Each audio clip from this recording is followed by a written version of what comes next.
Error in measurement. So this is the first lecture of the chapter, error in measurement. Now we all know measurement is the basis of any scientific method or scientific experiment. जब भी आप कोई भी experiment करते हो science में, तो उसका जो बेसिस होता है, जो उसका रूट होता है, जो ग्राउंड लेवल होता है, वो होता है मेजरमेंट, जिसमें हम किसी फिजिकल क्वांटिटी को मेजर करते हैं। और हम प्रैक्टिकली लोअर क्लासेस से मेजरमेंट करते आ रहे हैं। जैसे हम अगर देखें तो right from the very childhood हम स्केल लेके स्कूल में जाते थे और उससे हम लाइन को ड्रॉ करते थे 5 सेंटीमीटर 8 सेंटीमीटर। तो ये क्या है? ये प्रोसेस ऑफ मेजरमेंट है। अब देखिए, जब आप मेजरमेंट करते हो तो आपको जो इंस्ट्रूमेंट रीडिंग देता है वो उस क्वांटिटी की मेजर्ड वैल्यू कहलाती है। ठीक है, वो क्या कहलाती है? मेजर्ड वैल्यू कहलाती है। तो जैसे मान लो अब इस मार्कर की लेंथ पता करना चाहते हो और आपने मार्कर को स्केल पे रखा और आपकी रीडिंग आई 12.5 सेंटीमीटर। तो ये जो 12.5 सेंटीमीटर आ रही है, तो ये 12.5 सेंटीमीटर इसकी मेजर्ड वैल्यू हो गई। अब इसकी जो ट्रू वैल्यू होगी, ट्रू वैल्यू का मतलब हो गया एग्जैक्ट वैल्यू, एग्जैक्ट लेंथ। ठीक है, जो इसकी स्टैंडर्ड लेंथ है वो कुछ होगी। अब आपकी ट्रू वैल्यू और मेजर्ड वैल्यू में हमेशा कुछ ना कुछ डिफरेंस होगा। हो सकता है डिफरेंस नेग्लिजिबल हो, बट कुछ ना कुछ होगा। ठीक, इसी डिफरेंस या अनसर्टेनिटी को एरर कहते हैं। ठीक, तो the uncertainty in measurement is called error. और error is not same as mistake, क्योंकि mistake is something which can be avoided all together. आप थोड़ा सा प्रिकॉशन लो तो आप मिस्टेक को पूरी तरीके से एलिमिनेट कर सकते हो, बट मेजरमेंट में एरर को मिनिमाइज किया जा सकता है, पूरी तरीके से खत्म नहीं किया जा सकता है। तो याद रखिएगा, एरर और मिस्टेक का पूरा अलग मीनिंग है। ठीक है, साइंटिफिक मेथड में हम एरर वर्ड यूज करते हैं, which is the uncertainty in measurement, और you can say the difference between the measured value and the true value. अब देखो, जो हमारे चैप्टर का रोड मैप होगा वो क्या होगा? First of all we will see what is the meaning of true value and measured value. Then we will see the meaning and significance of accuracy and precision. देखो, accuracy और precision किसी भी measurement की दो बहुत ही important properties होते हैं, और ये बड़ा कंसेप्चुअल पॉइंट है, क्योंकि इन दोनों का जो मीनिंग है वो काफी डिफरेंट है। ठीक है, तो वी विल सी इनकी मीनिंग क्या होती है, और इस पे हम कई इलस्ट्रेशन और न्यूमेरिकल करेंगे। फिर हम देखेंगे एरर क्या होता है और टाइप ऑफ एरर्स क्या होती है, रैंडम एरर, सिस्टमैटिक एरर। उसके बाद हम देखेंगे सेट ऑफ मेजरमेंट्स में एरर कैसे कैलकुलेट करते हैं, द न्यूमेरिकल प्रॉब्लम कि absolute error, relative error, etcetera. उसके बाद will come for finding the combination of error like in the addition, subtraction, multiplication, division. और आखिरी में हम देखेंगे यूज ऑफ डेरिवेटिव्स, कैलकुलस का use in solving the generalised cases of error problem, कि कैसी भी एरर की प्रॉब्लम हो उसमें कैसे हम कैलकुलस लगा के, कैसे डेरिवेटिव का यूज करके हम प्रॉब्लम को सॉल्व कर सकते हैं। तो ये हमारा रोड मैप होगा चैप्टर एरर का। ठीक है, तो आज का जो लेक्चर है, lecture 1, that is the heading is accuracy and precision. ठीक है, तो आप लिख सकते हो lecture 1, accuracy and precision. We all know what is a physical quantity, a quantity which can be measured. जैसे लेंथ, मास, टाइम, करंट, स्पीड, ये सब क्या है? फिजिकल क्वांटिटीज है। ठीक है, अब आप जब फिजिकल क्वांटिटी को मेजर करते हो, तो अभी जैसे मैंने आपको बताया था, इंस्ट्रूमेंट आपको क्या देता है? एक मेजर्ड वैल्यू देता है। जैसे यहां पे देखो, मान लो ये एक बार है और इसको आप यहां पे स्केल पे रख के मेजर कर रहे हो। ठीक है, तो यहां पे देखो, आपका ये जो रीडिंग आ रही है, यहां पे 6.5 का मार्किंग है और ये 6.6 है। तो आप कहोगे सबसे क्लोजेस्ट 6.5 है, तो आप जो कहोगे मेजर्ड वैल्यू इसकी रिपोर्ट करोगे ना, जो आप इसकी मेजर्ड वैल्यू रिपोर्ट करोगे वो आप कहोगे 6.5 सेंटीमीटर है। तो this is called the measured value. इसकी एक्यूरेट वैल्यू क्या है? ठीक, इसकी एग्जैक्ट वैल्यू क्या है बार की, इसकी ट्रू वैल्यू क्या है, वो हमें नहीं मालूम। ठीक है, और ये वैल्यू उस ट्रू वैल्यू के जितना क्लोज होगी उतना हम कहेंगे हमारा मेजरमेंट एक्यूरेट है। ठीक, तो हम लिखेंगे what is the meaning of true value? The value intended to be measured. True value का मतलब क्या होता है? वो वैल्यू जो हमारा इंटेंशन है मेजर करने का। ठीक, जैसे मान लो अगर इसकी एग्जैक्ट रीडिंग ट्रू वैल्यू है 6.56 सेंटीमीटर, तो हम मेजर करना चाह रहे थे 6.56 सेंटीमीटर, बट हमारा इंस्ट्रूमेंट उस मेजरमेंट को अलाउ नहीं कर रहा है। या तो वो 6.5 दे रहा है या 6.6 दे रहा है। 6.5 और 6.6 के बीच में लीस्ट काउंट नहीं है, कोई मेजरमेंट नहीं आएगा। तो हमने देखा कि ये 6.5 के आगे आ रहा है जस्ट, तो हमने मेजर्ड वैल्यू लिख दी 6.5 सेंटीमीटर। तो ट्रू वैल्यू वो होती है जो वैल्यू हम मेजर करना चाहते हैं। अब देखिए प्रैक्टिकली, अब सवाल ये ट्रू वैल्यू हमें पता कैसे चलेगी, क्योंकि हमें तो जो वैल्यू पता चलेगी वो तो इंस्ट्रूमेंट बताएगा। अगर मैं तुमसे पूछता हूं कि ये मार्कर तुम्हें दूं बुला के, और मैं तुमसे कहूं इसकी लेंथ बताओ, तो तुम एक सिंपल काम करोगे, तुम इसको स्केल पे रखोगे और तुम स्केल पे रख के रीडिंग देखोगे और तुम कहोगे सर इसकी लेंथ है 12.5 सेंटीमीटर। तो मैं तुमसे पूछूंगा क्या ये एक्यूरेट लेंथ है, तो तुम कहोगे हाँ सर मैंने तो यही मेजर किया, तो यही लेंथ लग रही है। बट ये है आपकी मेजर्ड वैल्यू, ठीक, ये क्या हो गई, मेजर्ड वैल्यू। हो सकता है अगर आपने बहुत केयरफुली मेजरमेंट किया है तो ट्रू वैल्यू भी, अगर आपका इंस्ट्रूमेंट सही है और आपने केयरफुली मेजरमेंट किया है, तो आपकी ट्रू वैल्यू मेजर्ड वैल्यू के काफी करीब आएगी, काफी क्लोज आएगी, बट एग्जैक्टली सेम नहीं आएगी, कुछ ना कुछ उसमें अनसर्टेनिटी होगी, ठीक है। तो अब सवाल उठता है कि फिर हम ट्रू वैल्यू पता कैसे लगाएंगे, हम तो जितनी बार मेजरमेंट करेंगे हमें मेजर्ड वैल्यू में ही मिलेगी। तो ट्रू वैल्यू पता लगाने की स्टैटिस्टिकल टेक्निक्स होती है। स्टैटिस्टिकल टेक्निक्स का मतलब हो गया, जैसे सपोज करो मीन या एवरेज लेना, जैसे सपोज करो आपने मल्टीपल टाइम्स रीडिंग ली, ठीक है, से 20 टाइम्स, और फिर आपने उसकी क्या निकाल लिया, एवरेज वैल्यू निकाल ली। तो ये जो एवरेज वैल्यू आ रही है, यू कैन से it is the approximated true value, जिसको आप ट्रू वैल्यू एज्यूम कर सकते हो, करेक्ट है।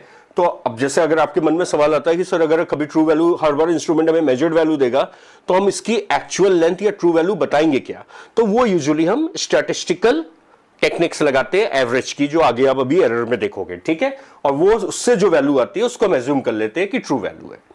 तो ये क्लियर हो गया, true value, the value intended to be measured, practically the true value can not be measured as there is always a scope of uncertainty in measurement. Measured value, the value measured by the instrument, ठीक है। और यहां मैंने अभी आपको बताया कि true value कैसे अप्रोक्सीमेट की जाएगी, वो अभी आगे हम देखेंगे जब एरर के प्रॉब्लम्स करेंगे। We will take the average of the readings, ठीक है। Now let's see the two important properties of any measurement, accuracy and precision. देखो एक्यूरेसी क्या बताता है, it refers how close a measurement is to its expected और true value. ये बताता है कि आपका मेजरमेंट अपने ट्रू वैल्यू से कितना क्लोज है, ठीक है, ये एक्यूरेसी बताता है। प्रिसीजन क्या बताता है, देखो precision is the property of set of measurements. Precision अकेली रीडिंग से कभी नहीं बताया जा सकता है, ध्यान रखना, again I am repeating, precision एक रीडिंग देख के नहीं बता सकते हो, प्रिसीजन के लिए मल्टीपल रीडिंग्स चाहिए, ठीक। प्रिसीजन ये बताता है कि टू और मोर मेजरमेंट से रीडिंग में कंसिस्टेंसी कितनी है। अभी हम कई इलस्ट्रेशंस देखेंगे तो ये क्लियर होगी आपकी और मीनिंग, ठीक।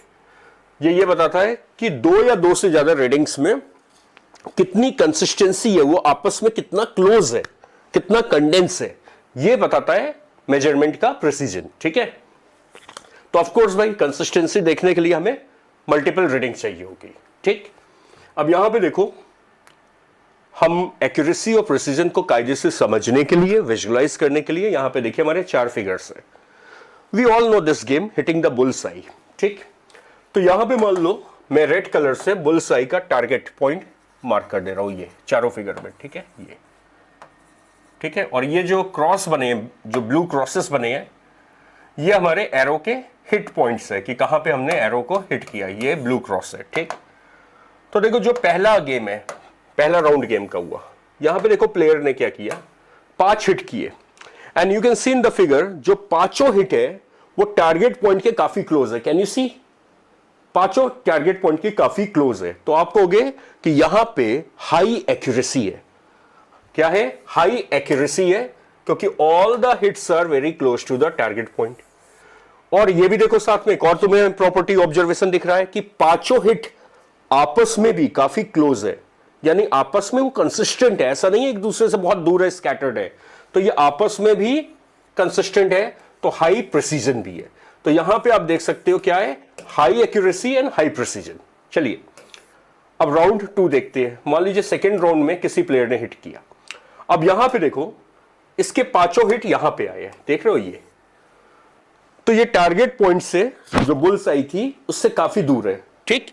तो यहां एक्यूरेसी लो हो गई, लो एक्यूरेसी, बट दूर होने के बाद भी ये आपस में देख रहे हो कंसिस्टेंसी मेंटेन किए हुए है, ये स्कैटर्ड नहीं हुए, यानी जो प्लेयर मार रहा है वो मिस तो कर रहा है, वो एक्यूरेट नहीं है बट कंसिस्टेंट है, हर बार वो गलत जगह ही मार रहा है और एक ही जगह गलत मार रहा है, देख रहे हो काफी क्लोज है।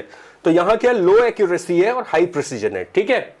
अब यहां पे देखिए, अब यहां पे देखो ये तुम्हारे जो हिट्स है ये स्कैटर्ड है, देख रहे हो, एक इधर है, एक इधर है, एक इधर है, एक इधर है, एक इधर है, इधर है, बट सभी बुल्स आई के एक क्लोज रेंज में है, देख रहे हो, बुल्स आई से बहुत ज्यादा दूर नहीं गए हैं। तो इस गेम में, इस राउंड में क्या है, थर्ड राउंड में हाई एक्यूरेसी है, लो प्रिसीजन है, ठीक है, हाई एक्यूरेसी है और लो प्रिसीजन है। अब यहां पे आप देखो फोर्थ राउंड में ये सभी वाइडली अपार्ट स्कैटर्ड है, ये हिट, ये हिट, ये हिट, यहां यहां यहां, तो यहां प्रिसीजन लो हो गया और सभी देख रहे हो तुम बुल साइज से भी काफी दूर चले गए हैं, तो एक्यूरेसी भी लो हो गई। तो ये वाले गेम में एक्यूरेसी भी लो है और प्रिसीजन भी लो है। तो I guess now you are clear in visualising, in feeling what is the meaning of accuracy and what is the meaning of precision, ठीक है। एक्यूरेसी बताती है how close is the measured value is to the true value, और precision बताता है how consistent are multiple measured values, correct. तो let's see some more illustration. Suppose एक body का एक्चुअल मास 20 kg है, ठीक है, और तुमने मेजरमेंट किया एक मशीन से और रीडिंग आई 17.4, 17, 17.3, 17.1 kg। तो अब देखो आपकी रीडिंग 20 से काफी डेविएट आ रही है, कैन यू सी, 17 की रेंज में आ रही है, तो आपकी मशीन एक्यूरेट कम है, it is less accurate. But सभी रीडिंग देखो 17 के आसपास है, तो इट इज मोर कंसिस्टेंट ना, less accurate and more consistent.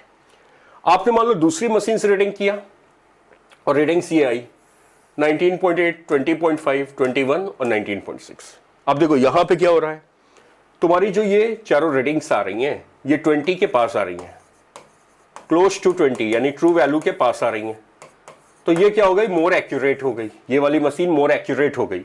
But ये रीडिंग का वेरिएशन आपस में काफी है, 19.8, 20.5, 21, 19.6, तो ये प्रिसाइज उतनी नहीं है, तो नॉट वेरी प्रिसाइज, करेक्ट। तो आप सेट देख के बता सकते हो कि उसमें एक्यूरेसी है कि नहीं और प्रिसीजन है कि नहीं। Now let's see illustration 1. John measures the mass of a rock and finds it to be 12.21 kg. He states that his measurement is both accurate and precise. For what two regions is his statement incorrect? तो यहां आपको यह बताना है, John ने एक measurement किया और वो कह रहा है कि उसका मेजरमेंट प्रिसाइज भी है और एक्यूरेट भी है। आपको यह बताना है क्यों, दो रीजंस बताने हैं कि क्यों उसका क्लेम और या स्टेटमेंट गलत है। तो देखो एक्यूरेसी के लिए तुम्हें नॉलेज होना चाहिए ट्रू वैल्यू का या इंटेंडेड वैल्यू का, जॉन ने केवल मेजरमेंट कर दिया, ठीक, तो no knowledge of true value, तो वी कांट से कि एक्यूरेट है कि नहीं, nothing can be said about accuracy. तो इनका nothing can be said about accuracy, correct. तो जॉन का एक्यूरेसी वाला क्लेम गलत हो गया क्योंकि एक रीडिंग से आप एक्यूरेसी नहीं बता सकते, करेक्ट। अब दूसरा पॉइंट है प्रिसीजन। तो देखो प्रिसीजन के लिए आपने देखा कि वी नीड मल्टीपल रीडिंग्स, क्योंकि प्रिसीजन ये बताता है कि जो मल्टीपल रीडिंग्स है वो आपस में क्लोज है कि नहीं, कंसिस्टेंट है कि नहीं। तो जॉन ने तो एक ही रीडिंग ली है, तो प्रिसीजन होने का सवाल होता ही नहीं है, ठीक है। Single reading